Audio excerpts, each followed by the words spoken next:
রাতে থালা বাসন অপরিষ্কার রেখে দিলে কি কি বিপদ আপনার জীবনে চলে আসতে পারে, কি কি মুসিবত চলে আসতে পারে, জানলে আপনি অবাক হয়ে যাবেন। যারা ঘরের ভিতরে অপরিষ্কার করে পরিষ্কার রাখে, অপরিষ্কার করে ঘরের ভিতরে থালা বাসন রেখে দেয়, তাদের ঘরের ভিতরে বরকত আসে না, সেই ঘরের ভিতর থেকে আল্লাহ বরকত উঠিয়ে নেয়।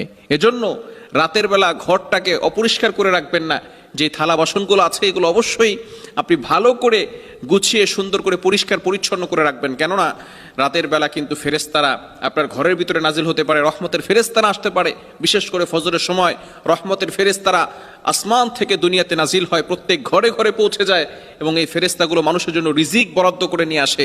সে সারাদিন ভালো রিজিকের ব্যবস্থা করে, কিন্তু যখন মানুষগুলো ঘুমিয়ে থাকে এবং ঘরগুলো অপরিষ্কার থাকে, পরিচ্ছন্ন থাকে না, ফেরেশতারা কিন্তু এই পরিষ্কার জায়গা ছাড়া ঢুকতে পারে না, দুর্গন্ধের জন্য সেখান থেকে বের হয়ে যায়। এজন্য অবশ্যই থালা বাসনগুলো ঢুকিয়ে